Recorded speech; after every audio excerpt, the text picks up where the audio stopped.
इसको क्या कर देता है, बंद कर देता है, यानी ताकि शुक्राणु ना निकले। और जब व्यक्ति मान लो संभोग के दौरान तो स्पर्म से निकलवे करेगा, स्पर्म निकलेगा तो उसको क्या करता है, रोक के रखता है कि मतलब कब शुक्राणु जाएगा और कब क्या कहते हैं मूत्र निकलेगा, या किन पर कौन डिसाइड करता है, प्रोस्टेट ग्रंथि ही डिसाइड करता है। तो बताओ शुक्राणु का निर्माण कहाँ होता है, वृषण में। कहाँ होता है, वृषण में। और वृषण में ही एक क्या कहते हैं हार्मोन टेस्टोस्टेरोन क्या होता है, टेस्टोस्टेरोन होता है। वही क्या करता है, अट्रैक्टिव करता है, यानी विपरीत लिंग के प्रति ज्यादा अट्रैक्ट करता है उसी हार्मोन के चलते। अब बताओ, एक बात बताओ, ये जो है शुक्राणु का कितना उम्र से बनना प्रारंभ हो जाता है, 12 वर्ष की उम्र से। कितना से, ऐसा नहीं है कि 10 वर्ष से बनना या 8 वर्ष से बनने नहीं लगे, 12 वर्ष। जब व्यक्ति किसमें प्रवेश करता है, किशोरावस्था में। कितना वर्ष की उम्र से बनना प्रारंभ हो जाता है, बताओ, 12 वर्ष की उम्र। कितना वर्ष, 12 वर्ष की उम्र से बनना क्या होता है, प्रारंभ हो जाता है। तो शुक्राणु का निर्माण कहाँ होता है, वृषण में। शुक्राणु का निर्माण कहाँ होता है, वृषण में होता है। और इसे एक नली निकलती है जो आपस में जाकर जुड़ती है, उस नली का क्या नाम है, शुक्रवाहिका। क्या नाम है, शुक्रवाहिका।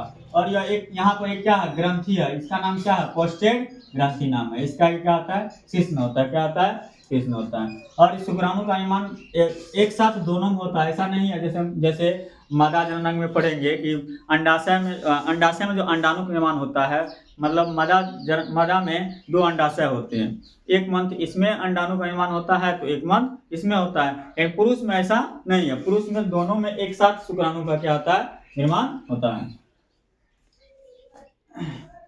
पुरुष में क्या होता है, एक साथ शुक्राणु का क्या होता है, निर्माण होता है।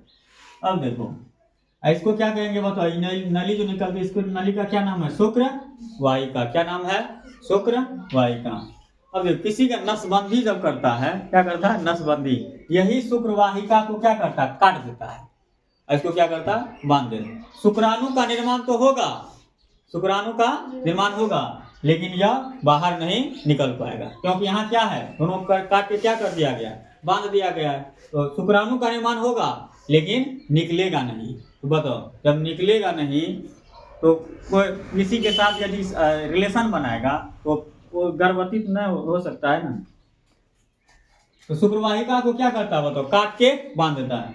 देखो अगर मान लो किसी का एक वृषण को हम क्या किए, मान लो किसी का एक वृषण को कोई डॉक्टर मान लो निकाल दिया, एक वृषण से भी बनेगा, एक वृषण में भी, क्योंकि दोनों में एक साथ बनता है, इससे भी काम चलेगा। लेकिन कुछ ना कुछ प्रभाव पड़ जाएगा। जैसे मान लो एक हाथ से गाड़ी चलाओ, कोई गाड़ी चलाओ और दोनों हाथ से चलाओ तो फर्क तो बहुत ज़्यादा पता चल जाता है। अब देखो यहाँ से क्या निकलता है बताओ, क्या निकलता है, शुक्राणु निकलता है। क्या निकलता है, स्पर्म निकलता है। और स्पर्म का जो आकार होता है मतलब इस तरह से होता है। इसमें क्या होता है, ये वाला भाग को क्या कहते हैं, शीर्ष भाग, यानी इसको कहते हैं टेल, सॉरी हेड। क्या कहते हैं, हेड। इसको क्या कहेंगे, पूंछ को क्या कहेंगे, टेल, यानी इसको कहते हैं शीर्ष, नहीं इसको शीर्ष भाग, इसको क्या कहेंगे, पूंछ। यही पूंछ के कारण शुक्राणु में क्या होता है, गति होता है, नहीं तो शुक्राणु में गति नहीं होता, पहुंच भी नहीं करता उतना। मान लो